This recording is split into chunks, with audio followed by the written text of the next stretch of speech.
Have you ever wondered how close you've come to danger without even realizing it? At Shivering Vault, we take you there, one story at a time. But before you drift off, consider liking this video, commenting where you're watching from and at what time, and subscribing to keep these chilling stories coming. Now, let's dive into these unsettling tales.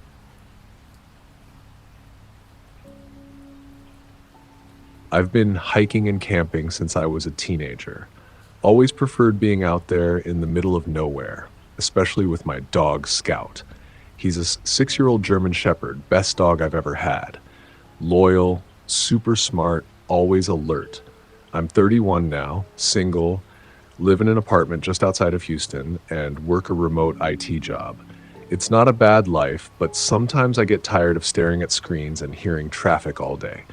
So every few months, I go off-grid for a weekend. No cell signal, no people, just me and Scout in the forest. It helps clear my head. I've done it a dozen times without any issues. This trip was supposed to be the same. I picked a spot I'd been meaning to check out for a while, deep in the piney woods, near the outer edge of Sam Houston National Forest.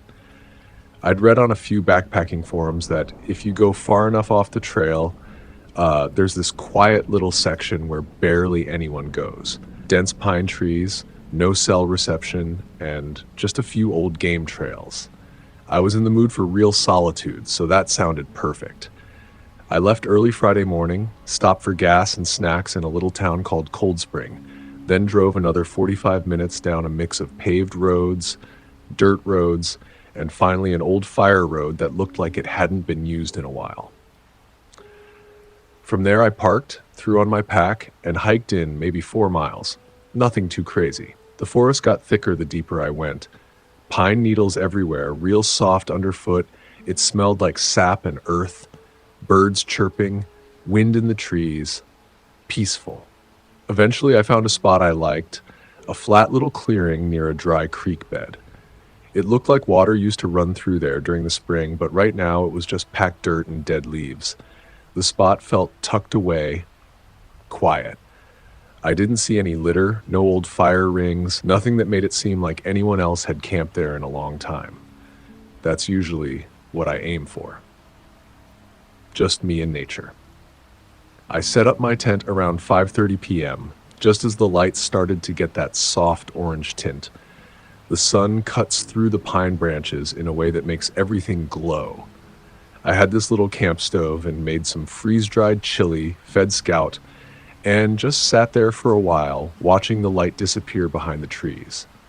You don't realize how loud cities are until you're alone in the woods and notice how much quieter everything is. It's not silent, exactly. You've got crickets, little gusts of wind, the occasional bird or rustling sound in the brush, but it's peaceful. It feels right. Scout was relaxed at first. He laid down next to the tent, his nose on his paws, eyes half closed. That's always a good sign with him. He doesn't spook easy. But around 8 or so, right as it started getting properly dark, he sat up. At first I thought maybe he heard a deer or something. He didn't bark, just stared out toward the trees with his ears straight up and this low growl starting in his chest. I called his name and gave him a pat, and he relaxed a bit, but he kept glancing back toward that same patch of woods. It was just a thick wall of pine and undergrowth. My flashlight didn't reach far enough to really see into it. I told myself it was probably just a raccoon or maybe a hog. Wild pigs show up out here sometimes, and they're nasty, but not usually a big deal unless they're cornered. I had bear spray and a knife, and I knew Scout would bark his head off if anything came too close. Still, I couldn't quite shake the feeling that something was off. It's hard to explain. It wasn't fear, exactly. Just that little itch in the back of your head, like someone's watching you, even if you can't see anyone. I tried to ignore it. I got into the tent around 9:30, zipped Scout in with me, and tried to get some sleep. But Scout didn't sleep. Every time I closed my eyes, he'd sit up again, ears twitching, growling low. Not loud, just this quiet rumble that kept making my heart beat faster. Sometimes he'd move to the tent flap like he wanted out. I'd hold him back, whisper to him to relax. He'd settle for a few minutes, then do it again. Around 11:30, I finally unzipped the tent and stepped outside with him to walk around the camp a bit. I had my flashlight in one hand and my knife in the other, just in case. We didn't see anything, but the woods felt still, too still. No wind, no owls, just dead silence. We circled the tent a couple times, then got back inside. Scout laid down again, but he didn't sleep. He kept facing the same direction, toward that patch of woods beyond the creek bed, just staring. His growl got lower, quieter, like he didn't want to alert something. I didn't sleep much either. Around 2 a.m. I thought I heard something, a branch snapping, not like an animal scurrying around. This was deliberate, steady, slow. But when I sat up and opened the tent flap again, the woods were dark and still. Then, not long after, Scout growled once, sharp and loud, and bolted. It happened so fast I didn't even have time to grab my boots. 1 second, Scout was by the tent flap, growling like he had been all night, and the next, he just took off. He let out this sharp bark, almost like a warning, and then tore through the mesh opening before I could even say his name. Full sprint, straight into the woods. I scrambled out after him, barefoot, half in my sleeping bag still. The air outside was cold on my skin, my flashlight was in my left hand, knife still in my right from earlier. I was calling his name, over and over, but I couldn't hear anything except the sound of something moving fast through the underbrush ahead of me. Scout's barking echoed once, then cut off. Just stopped. That was the moment I really started to panic. Not like a creeping unease. I mean actual full-on fear. Because he's a trained dog. A disciplined dog. He doesn't run off unless he's chasing something he knows is wrong. I stood still for a second, just listening. The flashlight beam bounced between the trees. The light looked so weak out there, like it couldn't reach far enough to do any good. My breath was loud in my ears, heart thumping in my throat. I yelled again for Scout. No answer. I took a few slow steps forward, the leaves damp under my feet. Then I heard it, something moving out there. Not crashing like before, just footsteps, one at a time. Not heavy, not animal-like, human. I stopped moving. My light was shaking in my hand. I couldn't see anything, but I could feel someone was there. Then a branch cracked, and I heard something else. Someone breathing, shaky, wet. It sounded close, too close for how dark it still was ahead of me. That's when Scout came back. He burst through the brush like a bullet, teeth bared, breathing hard. His mouth was foaming a little, not like he was sick, but like he'd been worked up into a frenzy. I dropped to my knees and grabbed his collar instinctively.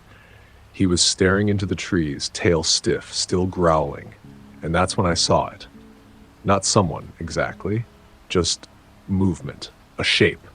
A tall shadow behind the trees. My flashlight caught something just for a second. Maybe a coat? Could have been fabric. Or maybe skin. I don't know. It was only there a moment, and then it stepped back behind a trunk out of sight. But I swear, it was standing upright. And it was watching us. I backed away slowly, dragging Scout with me. He didn't want to go. He kept pulling toward the trees like he wanted to protect me. But I wasn't going to wait around for whatever that was to come closer. We got back to camp in a rush, and I looked around fast, trying to make sure nothing had been touched or messed with. That's when I noticed it. The brush pile behind the tent. It hadn't been there before. It was like someone had stacked branches deliberately, almost like a blind or cover. Like someone had been laying there, hiding, watching the tent, watching me. There were footprints all around it. Not boot prints like mine. Bare feet, narrow and long, toes visible in the dirt. My pack was untouched, my gear was still there. Nothing stolen. That almost made it worse. Because if it wasn't about robbing me, what the hell was the point? I stayed up the rest of the night with my flashlight in one hand, knife in the other, and Scout right in front of me. He didn't take his eyes off the tree line.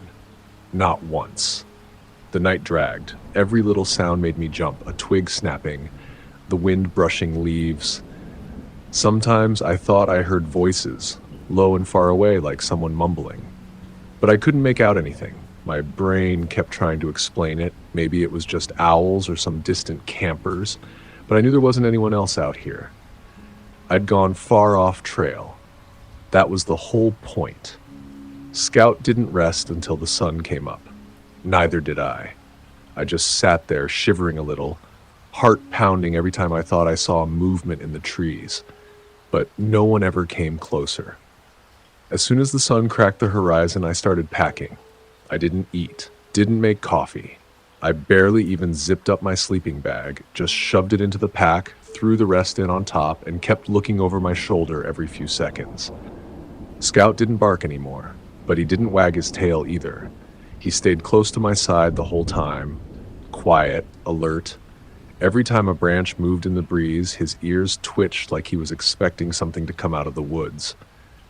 And honestly, so was I. I left the clearing around 6:15 a.m.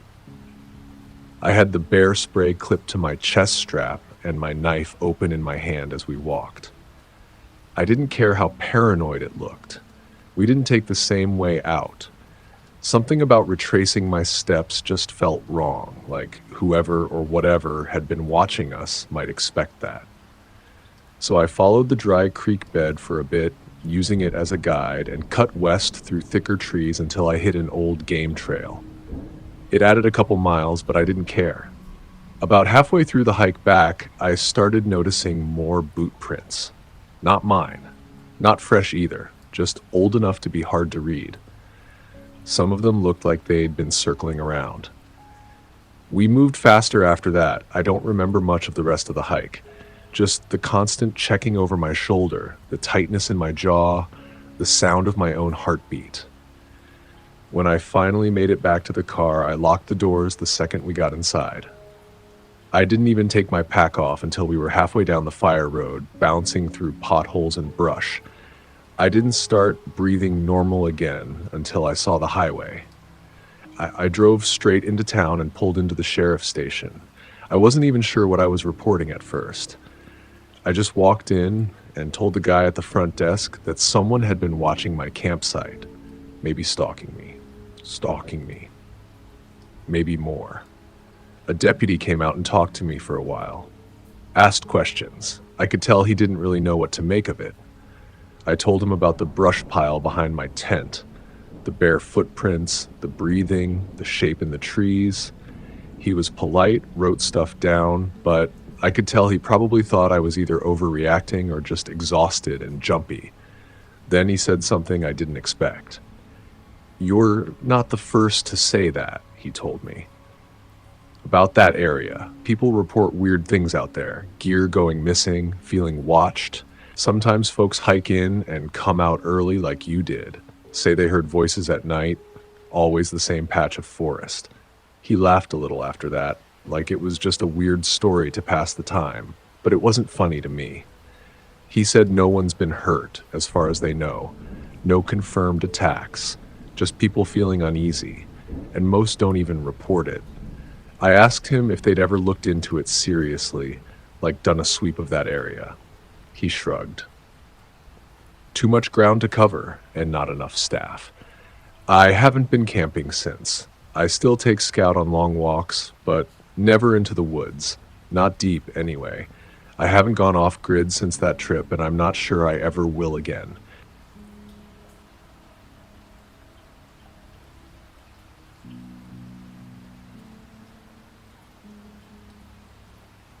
My name is Maddie. I'm a college student, just like my brother Connor. We've always been close, and when spring break came around, we both agreed it was time to take a break from everything. College life was overwhelming, and we needed to recharge. We wanted to go somewhere remote, somewhere that could get us away from all the noise, the classes, the parties, the endless cycle of stress. Just us, the wilderness, and the peaceful sounds of nature. After a lot of searching, we found the perfect spot. It was deep in the Texas Hill Country, far enough from Austin that it would be quiet, but still within reach of a few hiking trails. The place was secluded, almost too much so. There was barely any cell service, which is exactly what we were looking for. The area wasn't heavily trafficked, so we knew we wouldn't have to deal with large crowds or tourists. The drive there was long, winding through narrow gravel roads that twisted between tall trees. The further we went, the quieter it got. It felt like we were driving into the heart of nowhere. The road seemed to go on forever, with no other cars, no signs of civilization. The air was thick with the earthy smell of pine and damp leaves, and the shadows stretched long across the road as the sun dipped lower in the sky. At first it was peaceful. A few times I looked out the window and saw deer grazing in the brush. The quiet was almost too much to handle after weeks of city noise. Connor was driving, focused on the road, and I leaned back in my seat, staring out at the never-ending trees. It felt like we were the only ones in the world, and for some reason, that thought was both comforting and unsettling. Finally, we reached the campground, a small clearing that looked like it could have been abandoned for years. It had a single fire pit surrounded by large stones that had been placed there, likely by previous campers. There was no sign of anyone else, no other cars. It was just us, the trees, and the wide open sky. A perfect spot to get away from everything. We unpacked the car, stretched our legs, and began setting up camp. I'd been camping a few times before, so I took the lead on setting up the tent. Connor was more into the chill part of camping, cooking, eating, and relaxing around the fire. We quickly got the tent up and started gathering firewood. The sound of our footsteps on the dry leaves and the occasional rustling of branches was all that broke the silence. As the fire started to crackle, we made dinner. I glanced up at the sky, noticing how clear it was. The stars were so bright. I could hear the soft rustling of leaves in the trees, and in the distance, there was the occasional call of an owl or a coyote. That's when they appeared. I didn't notice them at first. They just seemed to materialize out of the trees. At first, it was just a flicker of movement in the dark, two figures walking slowly toward our camp. When they stepped into the firelight, I could see them clearly. They were both men, maybe in their 30s. One of them had a thick beard and the other wore a faded cap. They were carrying lanterns, their faces slightly illuminated by the warm glow. "Hey there," one of them called out in a friendly tone, raising a hand in greeting. "You two out here alone?" I smiled and waved back, trying to be friendly. "Yeah, just us. We're trying to get away from the city for a while." They walked up to the campfire and stood around it, just close enough to feel their warmth, but not so close that they were invading our personal space. The man with the beard introduced himself as Ben, and the other guy was Dave. They looked like the kind of people you'd meet at a truck stop or a small-town bar. "So, what brings you two out here?" Dave asked, his eyes scanning the camp, lingering on the tent and the cooler. "We just wanted some peace and quiet," Connor replied. "We're both in college, so we figured we could use a break from everything." Ben grinned and nodded. "Yeah, we get it. This place is perfect for that. Not many folks come out here, but it's a nice spot. You'll be safe. Don't worry about that." He seemed to say it with a little too much confidence, almost like he knew something we didn't. They offered us beers, which we accepted reluctantly at first. There was something about them that felt just a bit too eager, but I figured I was just being paranoid. It was a warm night, the kind that makes you want to relax and unwind. We sat around the fire, chatting, and they told us about the best hiking trails in the area. Ben even shared a few ghost stories about people getting lost or disappearing in the woods, but nothing that sounded too unsettling. He laughed at his own stories, his voice deep and gruff. The more we talked, the more I started to feel at ease. They were friendly enough, maybe a little too friendly, but we were out in the wilderness, and who else would be around to talk to?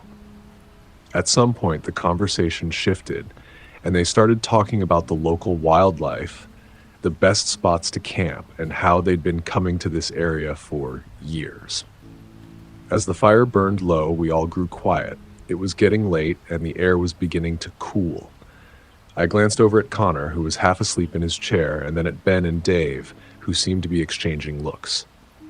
"We should probably head back to our campsite," Dave said after a long pause. "It's getting late, but hey, don't be afraid to come by if you need anything." With that, they got up, stretched, and began walking back toward the trees. We waved them off, and for a moment, I just stared into the fire. It was peaceful again. I watched until they disappeared completely into the trees. We decided to call it a night. I stood up and started unrolling the sleeping bags inside the tent. Connor helped me zip the tent closed, and we settled in. The sounds of the forest seemed distant now, muffled by the fabric walls of the tent. I rolled over onto my side, trying to get comfortable. I woke up with a start around 2:30 a.m. It was the whispering that did it. Soft, hushed voices, so quiet at first I thought I was imagining it. But no, there it was again. Two voices just outside the tent. They were too low to make out the words, but they were close. Too close. I could feel my pulse quicken, my breath coming a little faster as I lay still, listening. Connor was still asleep, snoring lightly beside me, oblivious to the noise outside. My heart was racing now, the whispers growing louder, clearer. One voice, deep and slow, and another higher, more hurried. I held my breath, straining to hear. I couldn't understand what they were saying, but it didn't feel right. Then I heard it. A soft clink. It came from the direction of the car. Someone was messing with the car, the soft sound of the door handle being pulled. I froze, listening. The next sound made my blood run cold. The unmistakable whoop of the car alarm, blaring through the stillness of the night. The sound echoed across the campground, sharp and jarring. Connor jerked awake beside me, his eyes wide with confusion and fear. "What the hell?" he muttered, still half asleep, his eyes darting around. We both scrambled out of the tent, my mind reeling. The car alarm was still shrieking in the distance, a harsh, mechanical wail that seemed to shake the ground. We ran toward the car, flashlights in hand. The beam of light from my flashlight cut through the dark, sweeping across the trees and the ground. There was no sign of anyone, but I could still hear footsteps, soft and hurried, fading into the darkness. I checked the doors. The handle had been tampered with. I could see the scratches on the lock, the way the door wouldn't fully close. Someone had tried to break in. We checked the rest of the car. Nothing had been stolen, but the sense of violation was overwhelming. My mind was spinning. The car alarm had scared them off, but how long had they been standing there? We tried to calm ourselves down, but there was no denying it. Someone had been out there. Connor suggested we hike to the ranger station at sunrise. We needed to report it, and we both knew we couldn't stay there any longer. Not after what happened. The hike to the ranger station at dawn felt like an eternity. When we finally made it there, we were exhausted and shaken. After we explained what had happened, the ranger looked at us with an expression I couldn't read. After a long moment, he nodded and told us, "We've been getting reports of 2 guys who fit your description," he said, his voice slow, almost deliberate. "They've been showing up at campsites, gaining people's trust, and then circling back at night to rob them. They've been doing it for weeks." "We were lucky," he said. The alarm likely scared them off before things got worse. But the more I thought about it, the more I realized how close we had come to something much worse. We had been just a little too trusting. I haven't been camping since, but one thing's for sure, I'll never forget that night in the Texas Hill Country.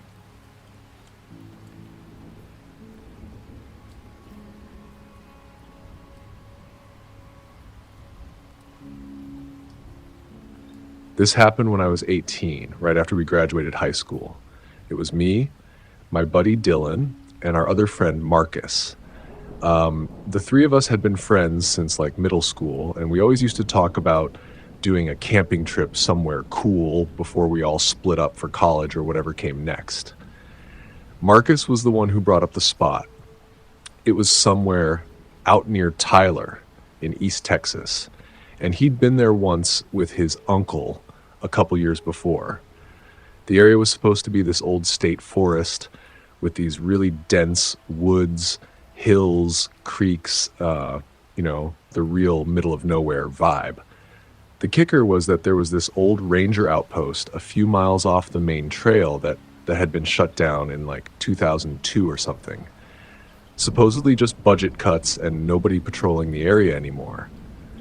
Marcus said the building was still there, but all boarded up and tagged with graffiti, and a bunch of gear had been stripped out a long time ago.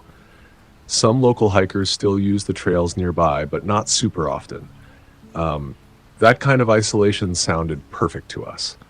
We packed light, just tents, a cooler of food, fishing gear, some camping tools, and a bunch of stuff from Walmart like headlamps, jerky, folding chairs. The plan was simple.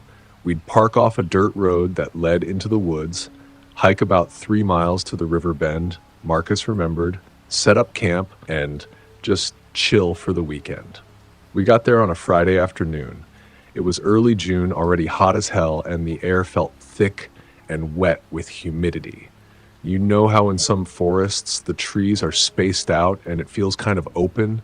This wasn't like that. The woods there were so dense, it felt like the trees were all leaning in on you. We were sweating and swatting bugs the whole hike in, but spirits were high. Dylan kept making dumb jokes, and Marcus was already cracking open a beer before we even finished setting up the tents. We pitched them in a small clearing next to the river.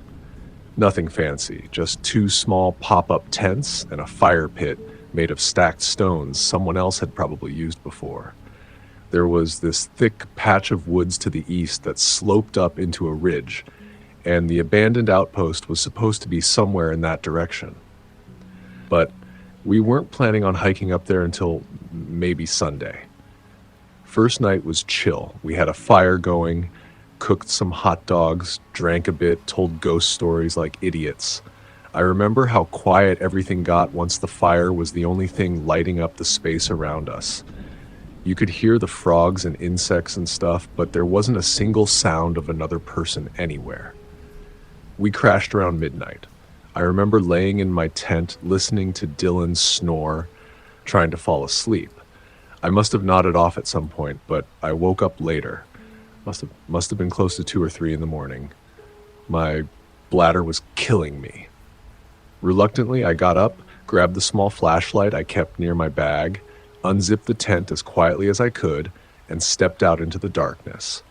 The fire had mostly burned down to red-orange embers. The moon was barely visible through the tree canopy. I didn't want to go too far, so I just walked about 30 feet into the brush near the edge of the clearing.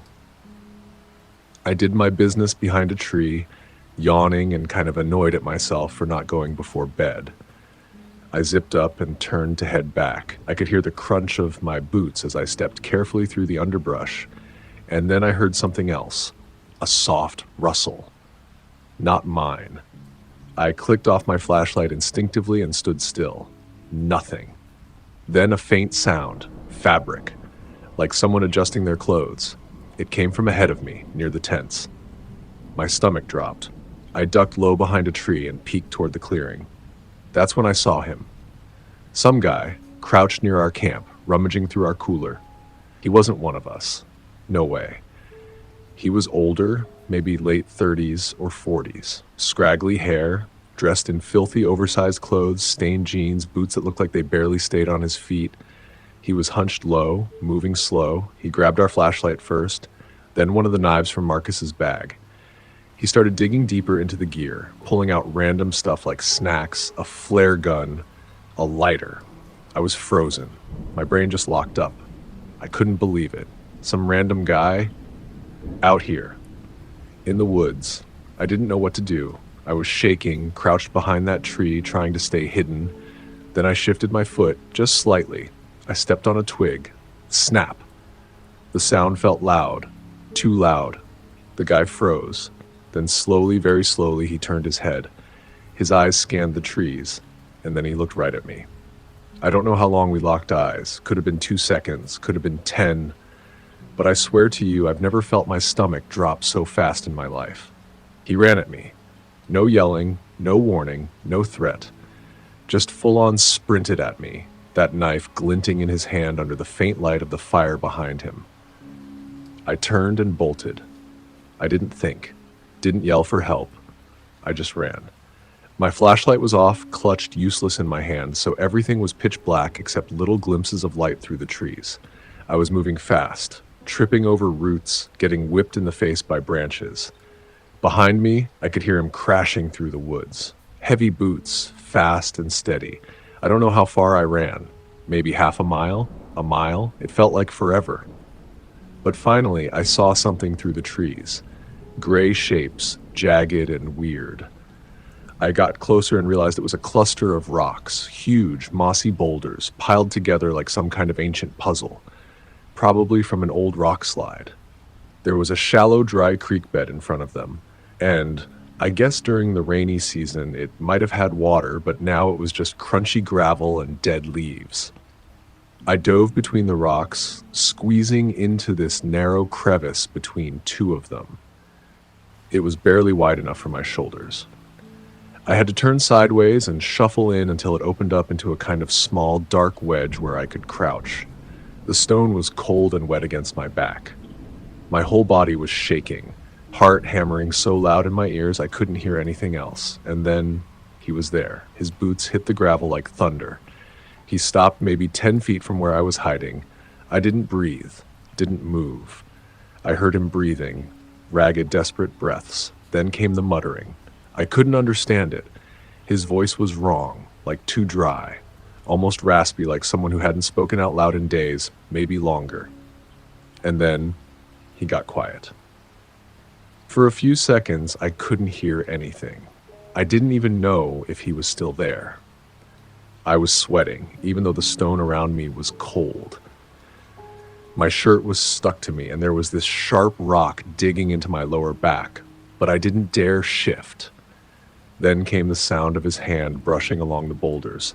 He was touching them, running his hand across the stone like he knew I was in there somewhere. He got real close, so close I could almost feel the warmth of his presence through the cold rock, like he was about to find me. He stood there for a while, and then he was gone. I heard his footsteps fade away, each step growing softer, like he was walking further and further into the distance. No branches snapped, no rustling leaves, just the quiet fading of his presence until there was nothing. I stayed in that gap for, I don't even know, hours. My knees were locked up and my fingers were cramping from how tight I was gripping my flashlight, which I never even turned on. I just kept waiting, listening. Every leaf rustle made me flinch. Every time the wind blew, I thought it was him coming back. Eventually, the woods started to brighten. The sky above the trees turned from black to navy blue. The birds started again. Bugs chirped, all the normal sounds came back. That's when I knew he was gone. I crawled out slowly, stiff and sore, legs barely working right. I was cut up from the branches, covered in dirt, dried sweat, and scrapes. My throat felt raw from breathing so fast for so long. The walk back to camp was the longest 30 minutes of my life. I kept stopping every few feet, turning around, expecting him to come charging out again. But he didn't. When I finally got back to the clearing, Marcus and Dylan were up. They were freaking out. They thought I'd gotten lost or fallen into the river or something. I just blurted everything out. I didn't even sit down first. I stood there in front of them, shaking, talking so fast I was barely making sense. Marcus kept asking, "Are you sure it wasn't some homeless guy?" And Dylan just kept repeating, "He chased you with a knife?" They checked the supplies. He'd taken one of the knives, one of the good ones Marcus brought, a flashlight, a flare gun, half the snacks, some of the batteries, a multi-tool. We didn't hang around after that. I think we stayed maybe 15, 20 more minutes, just long enough for me to drink some water, catch my breath, and wipe some of the dirt off my arms and face. The sun was coming up through the trees. None of us really spoke, not for a while.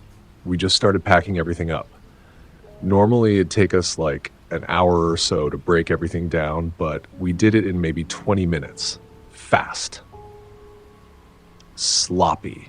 Didn't even try to fold the tents right. We just stuffed them into bags and hauled them out.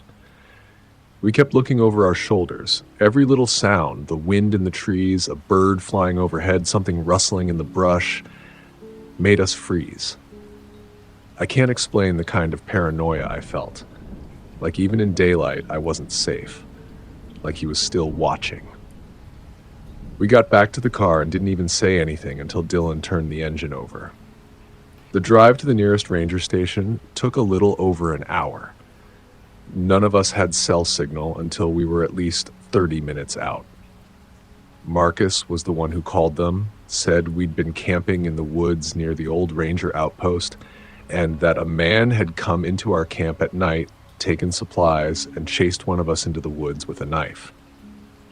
They told us to come in right away. When we got to the station, they brought us inside and had us each write down everything we remembered separately. Then we sat in a back room while one of the rangers, a guy named Russ, came in and talked to us. He looked like he'd been doing that job for years. Calm, older, serious. But as soon as we told him exactly where we'd been camped, his whole vibe changed. Not panicked, but concerned. He asked me to describe the man again. I told him everything. Dirty jacket, oversized clothes, scraggly hair, old boots. Mid-40s, maybe. Russ just nodded slowly. He said that they had received other calls about that area. Not many, but enough. A couple of people said they saw someone watching them from the tree line late at night, someone they thought was a hunter. Another woman swore someone followed her back to her car. But nobody had ever reported being chased before. Nobody had ever seen the guy that close. He asked if we wanted to ride out with him and show him the campsite, maybe help track where the man might have gone, but all three of us said no. I think we were too scared, honestly. Just being in that station made me feel safer. No part of me wanted to go back into those woods. They said they'd send a search team out that afternoon. Not like a big operation or anything, just 2 guys to check the area, see if the man was still around. They took the knife from our story seriously, even though technically nobody got hurt. I never found out if they saw him. I haven't gone camping since. Not once. Sometimes I'll go on short hikes, and I've been to some state parks with my girlfriend, but the second we get too far from the car, I start feeling it again. That sick knot in my stomach. Like I'm being watched. I try to ignore it, but it's always there, just out of sight, like the woods are still holding on to me. That's it for today's tale from Shivering Vault. If you have a story worth sharing, drop it in the comments or send it our way. Don't forget to subscribe and share with your fellow thrill seekers. As always, the Shivering Vault thanks you for unlocking today's tale. Until next time, the vault awaits your return.